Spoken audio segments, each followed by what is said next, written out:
बिस्मिल्लाहिर्रहमानिर्रहीम। इय्याका नअबुदु व इय्याका नस्तईन। जनाब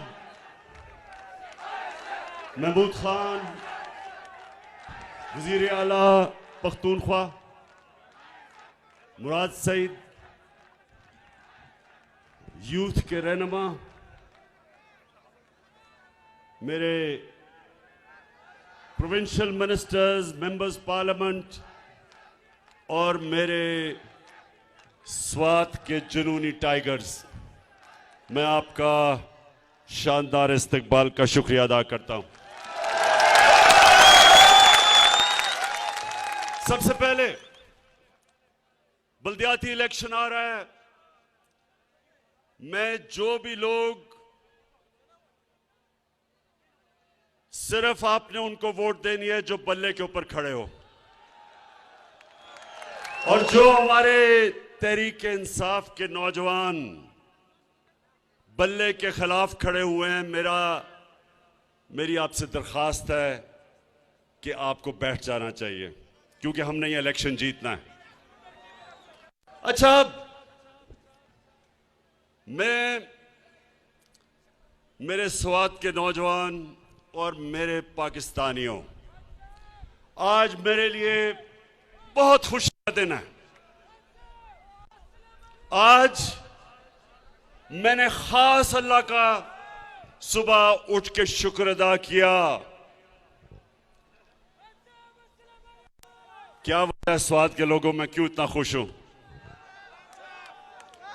क्योंकि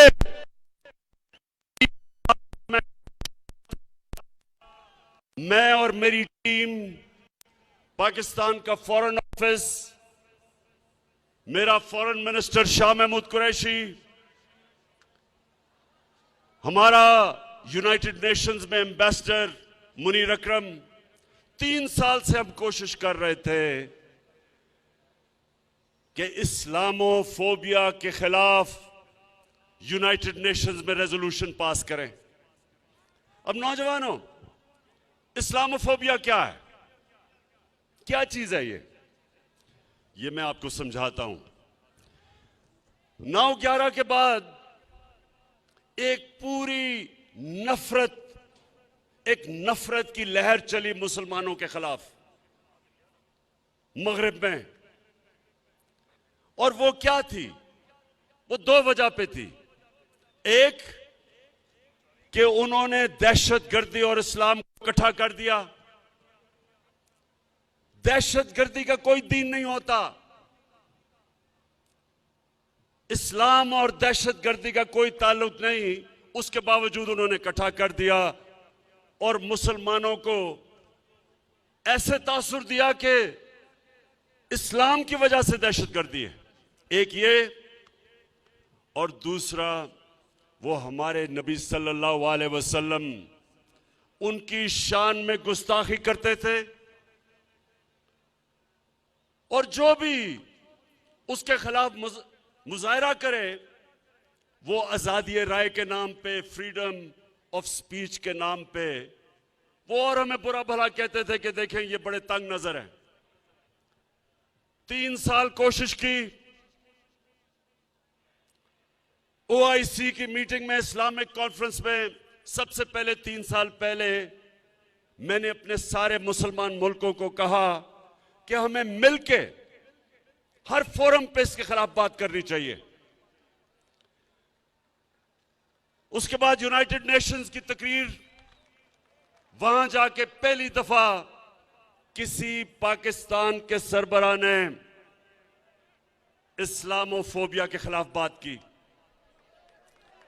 और मुसलसल मैं कोशिश करता रहा। मेरे यहां नौजवान जब भी कोई नबी की शान में गुस्ताखी करते थे, सड़कों पे निकलाते थे, तोड़ फोड़ करते थे, लेकिन कोई फर्क नहीं पड़ता था। तो मैं इनको तब कहता था, नौजवानों, मैं ये केस लड़ूंगा और इंटरनेशनली मैं केस लड़ूंगा, और कल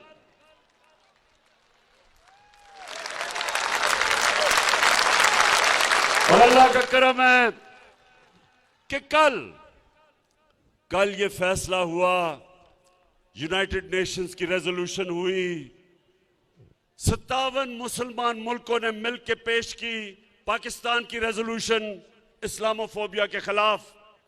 सुबह से सारी मुसलमान दुनिया से मुझे मुबारकें मिल रही हैं।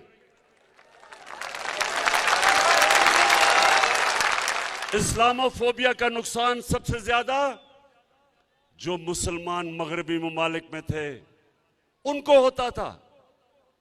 आदमी दाढ़ी वाला निकलता था, उसको बुरा भला कहते थे। मुसलमान औरत हिजाब करती थी, उसको सड़क पे गालियां निकालते थे, कोई पूछने वाला नहीं था। और आज सबसे ज्यादा जो खुश हैं वो बैरून मुल्क पाकिस्तानी हैं, बैरून मुल्क मुसलमान हैं।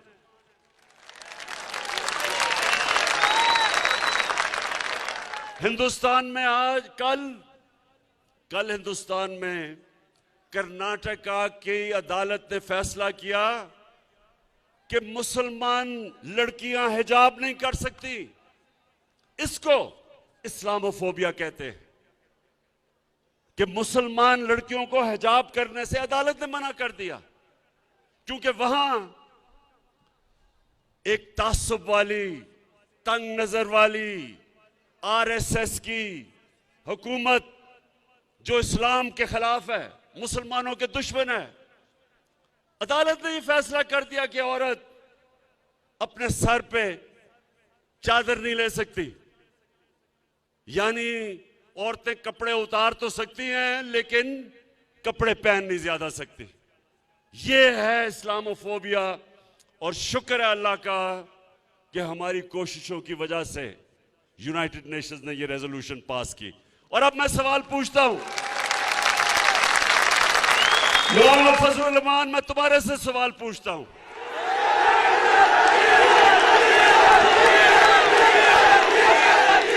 गलती हो गई, सॉरी, मौलाना नहीं फजलुर रहमान, क्योंकि मौलाना आलमे दीन की मैं इज्जत करता हूं। तो मैं फजलुर रहमान से पूछता हूं कि 30 साल से हर हुकूमत में आप शामिल हुए हैं, दीन के नाम पे सियासत करते हैं।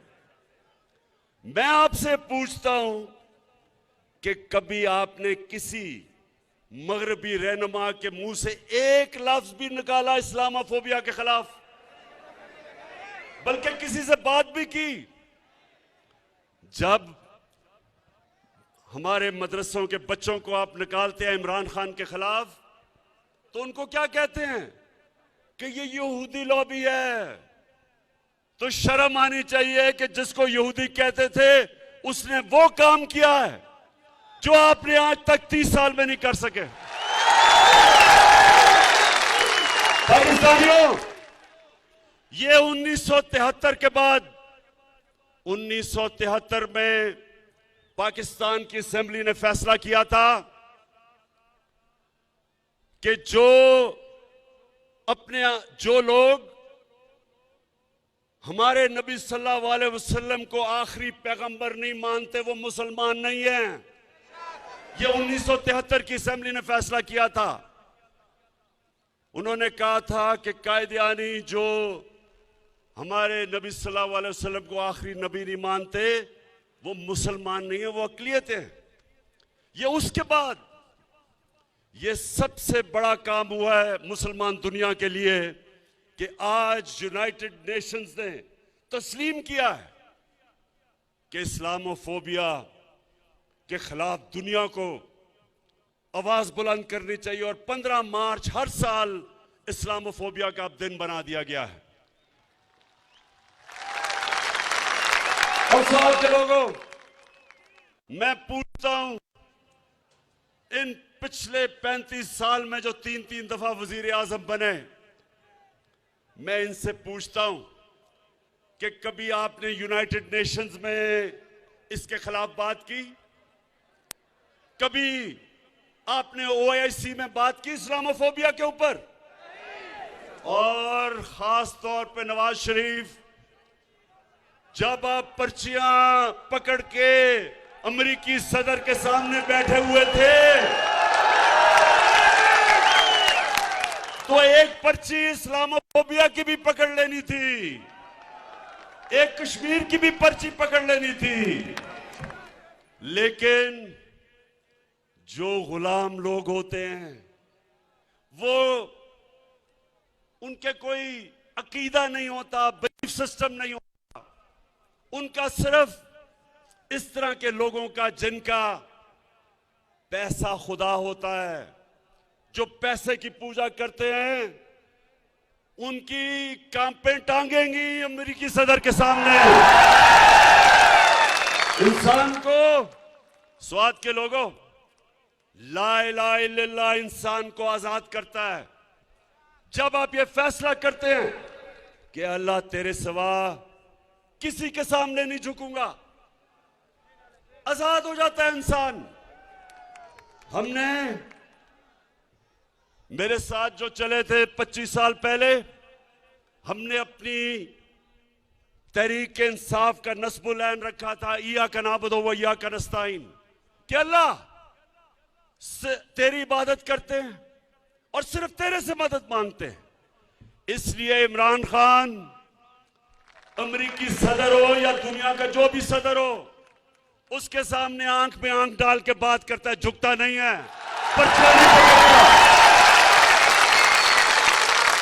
क्योंकि अल्लाह के सिवा कोई खुदा नहीं है। नौजवानों, कोई खुदा नहीं है अल्लाह के सिवा। हमारे मुल्क में जब 2008 से लेके 2018 तक ये दो जमातों, पीपल्स पार्टी और नून लीग जब इक्तिदार में थे, 400 ड्रोन हमले हुए पाकिस्तान पे, 400। हमारी औरतें बच्चे मरे, बेकसूर लोग मरे, हमारे लोगों के घर बर्बाद हो गए। अमेरिका की जंग में शिरकत करके स्वात के लोगों ने कितनी कुर्बानी दी, कितने लोगों ने नकल मुकानी की, घर उजड़ गए लोगों के। तो क्या ये जो दो मुल्क के सरबराह थे, कभी इन्होंने अमेरिका को ये कहा कि एक तरफ हम तुम्हारी जंग में शिरकत कर रहे हैं, दूसरी तरफ हमारे ऊपर ही बमबारी कर रहे हैं? ये कभी दुनिया की तारीख में कभी किसी मुल्क पे ये गुजरी है? नहीं गुजरी। ये क्यों नहीं बोले? स्वात के नौजवानों, आप बाशऊर लोग हैं, सुने क्यों नहीं बोले? अगर इमरान खान के भी अरबों रुपए मुल्क से बाहर ऑफशोर अकाउंट्स में पड़े होते, मैंने यहां से चोरी करके मैं भी बड़े बड़े महलात लंदन के अंदर मेरे होते, बच्चे मेरे महलों में रह रहे होते, बड़ी बड़ी गाड़ियां मैं चला रहा होता चोरी के पैसे से, तो मैं भी उनके सदर के सामने पर्चियां लेके बैठा होता। क्योंकि जब स्वात के नौजवानों, जब वो चाहें, आज जिस तरह रूसियों के साथ, जितने भी रूसियों के बड़े बड़े उनके बिजनेसमैन के बाहर पैसे पड़े हैं, मगरिब के अकाउंट्स में, बैंकों में, उनके जायदाद सब जब्त हो रही हैं। तो इनको भी पता है कि जिधर इनके पैसे पड़े हैं, इनके महलात हैं, जब चाहे वो इनको जब्त कर सकते हैं। इनके पैसे ने इनको गुलाम बनाया है, इनके चोरी के पैसे ने इनको झुका दिया उनके सामने। और इन्होंने इस कौम को, जो एक अजीम कौम है, इन्होंने हमें भी अपनी हरकतों से हमें दुनिया में जलील किया है। ये सुन लें कि एक कौम, 100 गीदड़ों की कौम जिसका सरदार शेर हो, वो जीत जाएगी। 100 शेरों की कौम जिसका सरदार नवाज शरीफ की तरह गीदड़ हो। हमारी एक अजीम कौम है, ऊपर करप्ट जब लोग बैठे, एक तो पैसा चोरी करके बाहर ले गए, कौम को मकरूज कर दिया। 10 सालों में इनके 4 गुना ज्यादा कर्जा पड़ा पाकिस्तान का, मुल्क को मकरूज कर दिया। बाहर 20-20, 25-25 निजी दौरे किए जब कौम को मकरूज कर रहे थे। और मेरे पाकिस्तानियों, यही नहीं सिर्फ इन्होंने किया, इन्होंने मुल्क के मफादात को अपनी जात के लिए कुर्बान किया। तो मैं आज स्वात के लोगों आपके सामने ये कहना आया हूं कि आप सब इस मुल्क की बका के लिए, अपने बच्चों के मुस्तकबिल के लिए, नौजवानों अपने मुस्तकबिल के लिए ये समझ जाएं कि ये जो करप्ट टोला,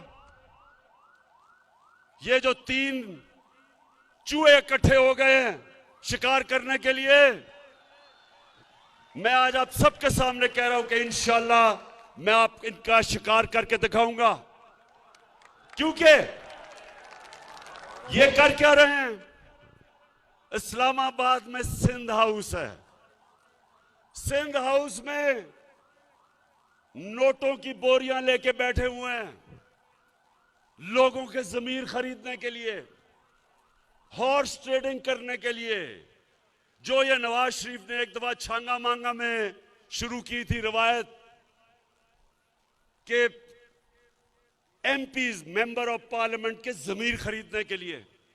ये आज सिंध की अवाम का पैसा बोरियों में आया है सिंध हाउस, उधर से सिंध से गार्ड लेके आए हैं उसको बचाने के लिए कि कोई अंदर ना आ जाए। और क्या कोशिश हो रही है?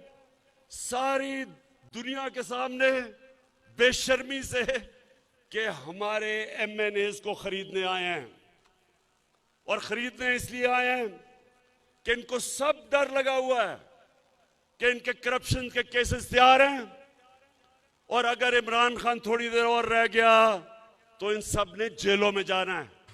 होगी फतह हर मैदान में, हौसले बुलंद आसमान में, बस टीपू सुल्तान। और इन्होंने फैसला किया सबने कि अगर ये कामयाब हो जाते हैं तो सबसे पहला काम इनका क्या होगा?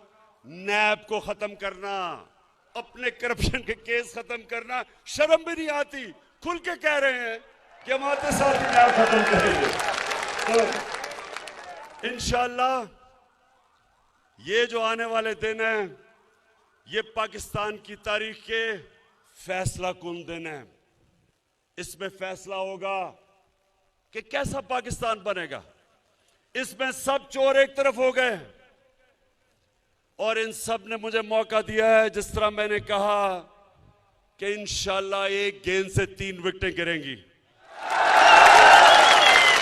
ये वो लोग हैं नौजवानों, ये वो लोग हैं आज जो ये खौफजदा हैं, जिस चीज से खौफजदा हैं वो ये कि मुल्क तरक्की कर रहा है। आज मैं चैलेंज करता हूं सबको कि मुआवजा कर लें कि इनके दौर में हालात क्या थे और हमारे 3.5 साल में क्या। हर चीज में हम इनसे आगे हैं। मुश्किल हालात में पाकिस्तान बना। पहले दिवालिया निकाला हुआ था इन चोरों ने, उसके बाद कोरोना आ गया।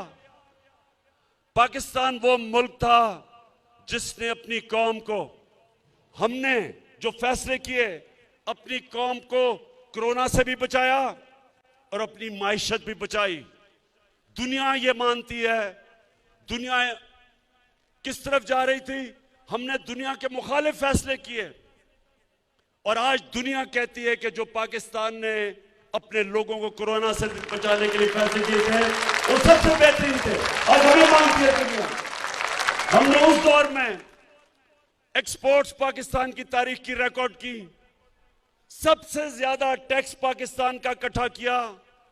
उस टैक्स से 10-10 रुपए हमने पेट्रोल और डीजल कम किया ₹5 यूनिट बिजली कम की। हमारी टेक्सटाइल की रिकॉर्ड एक्सपोर्ट्स। इस मुल्क के अंदर कभी इतना ज्यादा ज़राअत के अंदर पैसा नहीं आया। गंदम की रिकॉर्ड, मकई रिकॉर्ड, चावल की रिकॉर्ड फसल। वो मुल्क जिसके जो ज़राअत का मुल्क था, पहली दफा किसानों को इस तरह का पैसा मिला। आईटी, जो नौजवानों का जो मुस्तकबिल है, रिकॉर्ड आईटी की एक्सपोर्ट्स की। मैं चैलेंज करता हूं, हर चीज में हम इनसे आगे हैं। हम वो हैं जिन्होंने पहली दफा अपने बच्चों का मुस्तकबिल सोचते हुए मौसम की तब्दीली को बचाने के लिए पहले 1 अरब दरख्त पख्तूनख्वा में उगाए, अब 10 अरब दरख्त सारे पाकिस्तान में उगाने जा रहे हैं अपने बच्चों का मुस्तकबिल बचाने के लिए। 10 डैम्स शुरू किए हैं पाकिस्तान में। 50 साल के बाद बड़ी डैम्स बन रही हैं। ममन डैम 2025 में, जो सारे पेशावर के इलाके को इनकलाब आ जाएगा, वहां ज़राअत में भी पेशावर के लोगों को पानी भी मिलेगा। उसके बाद दासू डैम, उसके बाद बादशाह डैम 2028 तक बनेगी। जो पाकिस्तान का जो पानी है, जो रिजर्वोयर है, वो दुगना हो जाएगा। इससे और जमीन काश्त में आएगी, इससे और ज्यादा इंशाल्लाह अनाज इस मुल्क में होगा, इससे इंशाल्लाह और खुशहाली आएगी।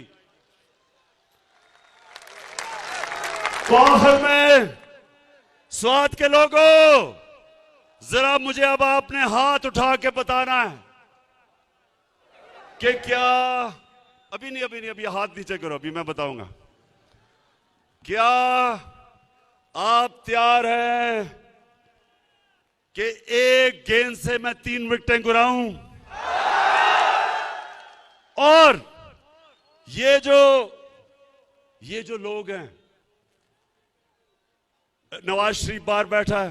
अच्छा, ये जरा सुने, कभी अपने टेलीफोन के ऊपर कभी गूगल करके देखें कि कभी हुआ है 3 दफा मुल्क का प्राइम मिनिस्टर, उसके बच्चे बाहर बैठे हैं, अरबों रुपए की प्रॉपर्टीज में बैठे हैं और कहते हैं हम पाकिस्तान के शहरी नहीं। बेटी के नाम में 4 बड़े बड़े लंदन के महंगे इलाके में घर हैं। एक अभी तक रसीद नहीं बता सके कि पैसा किधर से आया, क्योंकि चोरी का पैसा है। उसका जो मुंशी इसाक डार, वो भी बाहर बैठा है, उसके बेटे भी बाहर, अरबोपति सारे। इधर हमारा जो 3 के साथ जो शक्ल नजर आती है सूट पहन के, वो सूट इसलिए पहनता है कि जब वो यूरोपियन को मिलता है या अमेरिकी एम्बेसी से लोगों को मिलता है तो बताता है कि सर मैं भी आप ही की तरह हूं, देखिए मैंने सूट पहना हुआ, मैं अंग्रेजी बोलता हूं। तो शोबाज के आपको पता है मकसूद चपड़ासी कौन है? मकसूद चपड़ासी? मकसूद चपड़ासी वो है जो शहबाज शरीफ की चपड़ासी बना हुआ था। एक दिन उसको पता चला उसके बैंक में 375 करोड़ रुपया आ गया है और बाकी जो नौकरों के नाम पे 1600 करोड़ रुपया आया। तो जब से अदालत में पूछ रहे हैं कि जी पैसा किधर से आया, तो कभी शहबाज शरीफ की कमर में दर्द हो जाती है, कभी उसका वकील भाग जाता है, डेट्स पे डेट ले रहा है। इसको भी डर लगा हुआ है, इसको डर लगा हुआ है कि अगर ये इमरान खान रह गया तो ये अगले 2-3 महीने में ये भी जेल में जाएगा। तो ये सारे मुजरिम और मुल्जिम इकट्ठे होके अब कोशिश कर रहे हैं पैसे लगा के कि किसी तरह लोगों को खरीदे। तो मैं इलेक्शन कमीशन से भी वैसे आज पूछता हूं कि ये जो आपके सामने हॉर्स ट्रेडिंग हो रही है, क्या ये आइन के अंदर इजाजत है? क्या दुनिया की कोई जमहूरियत इसकी इजाजत देती है? क्या कभी बरतानिया में कभी आपने सुना है, जिधर से हमने जमहूरियत लेके आए हैं, कभी सुना है कि बरतानिया में इस तरह की हरकत हो? तो इससे क्या साबित होता है? और मैं आखिर में अपनी तकरीर ख़त्म करते हुए कुरान की वो आयत आपके सामने रखता हूं जिसमें अल्लाह मुसलमानों को हुक्म करता है अमर बिल मारूफ व नही अनिल मुनकर कि तुम, और पूरी आयत है कि तुम सबसे अजीम कौम मैंने पैदा किया दुनिया की इमामत के लिए, क्योंकि तुम अच्छाई के साथ खड़े होते हो और बुराई के खिलाफ खड़े होते हो, अच्छाई के लिए जिहाद करते हो और बुराई के खिलाफ जिहाद करते हो। जब ये तमाशा देखते हैं कि चोरी के पैसे से सियासतदानों को खरीदा जा रहा है, 20-20 करोड़ आपने उनके जमीर की कीमत लगा दी है, तो कौम के ऊपर लाजम हो जाता है कि कौम इसके खिलाफ खड़ी हो। लिहाजा 27 तारीख को जो मैंने इस्लामाबाद में इंसानों के समुंदर को दावत दी है, उसको इस कुरान की आयत के ऊपर दावत दी है, अमर बिल मारूफ। मैं चाहता हूं मेरी कौम निकले और इस्लामाबाद में पहुंच के बताए दुनिया को कि हम सच के साथ खड़े हैं, हम अच्छाई के साथ खड़े हैं, हम इन चोरों के खिलाफ खड़े हैं, हम इन डाकुओं के खिलाफ खड़े हैं, हम इन मुनाफिकों के खिलाफ खड़े हैं, हम इन अमेरिका के गुलामों के खिलाफ खड़े हैं। पाकिस्तान जिंदाबाद।